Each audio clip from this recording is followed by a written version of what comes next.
दोस्तों, एक बार फिर हाजिर है आपके अपने चैनल मानो न मानो पर एक नई कहानी के साथ। एक कहानी है एक बेताल की।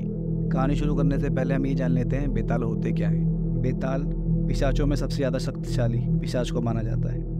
कहीं कहीं इन्हें शिवगण भी कहा जाता है। ये बहुत शक्तिशाली होते हैं। ये मन की स्पीड से सब काम करते हैं। इंसानी मांस खाना, खून पीना इनके लिए ये आम बात है। पश्चिमी देशों में वैम्पायर इन्हीं बेतालों को कहा जाता है। आज हम बताने जा रहे हैं एक बेताल की सत्य घटना, जो आज से करीब हजारों सालों पहले एक खंडर में रहा करता था। कुछ दोस्त फैमिली के साथ राजस्थान के एक किले में एडवेंचर प्लान करते हैं। इस बार छुट्टी के कुछ दिन यहाँ मनाएंगे। किला बहुत बड़ा था, काफ़ी लोग वहाँ रूम लेकर रहते हैं। रात के समय रंगीन नज़ारा, गाना बजाना, सब नृत्य का आनंद लेते हैं। इस गुप्ता फैमिली में सभी धनवान थे और हमेशा कुछ एडवेंचर करने की सोचते थे। मैं आपको बता दूं, फैमिली में माँ, बेटा, बेटी और साथ में कुछ चचेरे भाई भी थे। पूरा परिवार छुट्टी के मज़े ले रहा था। पूरा दिन खाना पीना, शहर घूमना और रात को केयरटेकर उनको उनके महल छोड़ देता था। दो बहनों में से एक बहन को अक्सर ऐसा लगता कि कोई उसे आवाज़ लगा रहा है, पर कोई भी उसकी बात पर यकीन नहीं करता और इग्नोर कर देता। एक दिन सभी भाई बहन घूमने जा रहे थे। इन्होंने कहा, ड्राइवर साहब आज कुछ मज़ेदार जगह ले चलो। ड्राइवर हंसते हुए बोला, साहब मैं आपको सब जगह तो ले गया हूँ, और कैसी जगह जाना चाहते हो आप? एक भाई ने हीरो बन के कहा, राजस्थान में तो बहुत सारी और जगह है, कोई एक ड्राइवरी जगह ही घुमा लाओ। ड्राइवर कहता है, बाबूजी इन बातों से दूर रहो, कोई आत्मा साथ लग गई तो बहुत मुश्किल हो जाएगा, कभी कभी तो जीवन का खतरा भी हो जाता है। फिर एक भाई बोला, अच्छा लेकर मत जाओ, कोई कहानी तो सुना दो। अब ये सब बातें चल ही रही थी कि इनका महल आ गया। सभी भाई बहन गाड़ी से उतरते हैं तो एक भाई ड्राइवर से कहता है, काका आज रात यहीं रुक जाओ ना, आपके साथ कुछ मज़ेदार बातें भी हो जाएंगी और कुछ डरावने किस्से भी सुन लेंगे। ड्राइवर उनकी बात मान लेता है।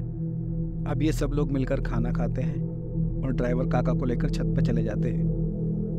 जहाँ जाते ही ये ड्राइवर को पिलाना शुरू कर देते हैं। अब ड्राइवर इनके साथ कंफर्टेबल होने लगता है और थोड़ा नशे में आने के बाद कहता है, चलो तुम्हें एक बेताल का किस्सा सुनाता हूँ। सभी लोग बड़ा इंटरेस्ट से कहते हैं, हाँ काका यही तुम चाहते हैं, कोई डरावनी बात हो जाए।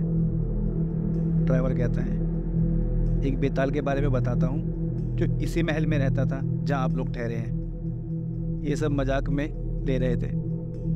ड्राइवर काका कहते हैं, एक समय जब ये महल लोगों के लिए होटल के रूप में बदला जा रहा था।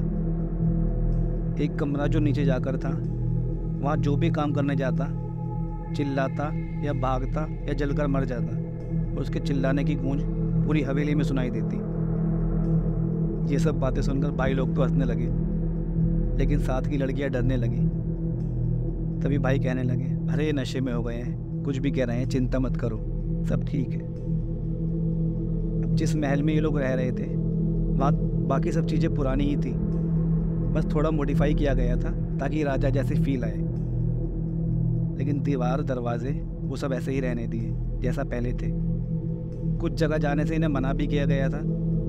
वजह बताई गई थी कि वहाँ सफाई नहीं हुई है, जबकि ये सब बातें झूठी थी। वही असली जगह थी जहाँ बेताल रहा करता था। अब लड़कियों ने कहा, ये कोई कहानी नहीं, 2 दिन बाद हम जाने वाले हैं, फालतू कामों में दिमाग मत लगाओ। काका बोलते हैं, बेटा ये कोई मजाक की बात नहीं है, नीचे सच में बेताल को बंद करा हुआ है। लड़के कहते हैं, अगर ऐसा है ना तो वहाँ जाएंगे और वहाँ जाने का प्लान बनाते हैं। दिन तो जैसे तैसे बीत गया। अब रात होते ही 3 लोग सीढ़ियों से नीचे उतरे। करीब 9:30 बजे थे। नीचे जाते समय बहुत अंधेरा था, बड़े बड़े मकड़ियों के जाले, हल्की हल्की नमी। ये लोग एक औजार भी साथ लाए थे। बड़े मज़े से रोमांचित होते ये लोग उस दरवाजे पर लगा ताला तोड़ देते हैं। दरवाज़ा खोला तो धूल से भरा हुआ कमरा था, इसमें जलने की बदबू आ रही थी। ये कमरा छोटा नहीं था। अंदर जाने के बाद देखा तो इनका दिल घबराने लगा। इनकी नज़र कमरे की एक दीवार पर पड़ी, मानो जैसे कोई दीवार के आर पार जा रहा हो। तभी एक भाई के कान में कुर्राने की आवाज़ आई, जैसे कोई उसके कान के पास आकर कुछ कह कर गया हो। वो पीछे मुड़कर देखता है, वहाँ कोई नहीं होता। कहता, कौन मजाक कर रहा है हमारे साथ? ये सब बोलने लगे, तभी वहाँ पर रखा शीशा गिरकर टूट गया। जिस कमरे में हवा नहीं आ सकती, वहाँ का शीशा अचानक अपने आप टूटा कैसे? अब इन सब के अंदर डर बढ़ने लगा। चिल्लाना चाह रहे थे, लेकिन इनके गले से आवाज़ नहीं निकल रही और ये डर कर बुरी तरह कांपने लगे। तभी ये लोग दरवाजे की तरफ भागने लगते हैं। दरवाजे के पास पहुँचते ही इन्हें एक सफ़ेद साया दिखता है, जिसकी लाल बड़ी आंखें थी और वो ज़मीन से 3-4 फुट ऊपर उड़ रहा था। उसका शरीर जला हुआ था। ये लोग उसे देख के घबरा जाते हैं। तभी वो साया कहता है, डरो मत, मैं एक अच्छी आत्मा हूँ, मुझे बेताल ने यहाँ कैद कर रखा है। लेकिन ये भाई तो इतना डरे हुए थे कि उसकी बात पर ध्यान ही नहीं दिया।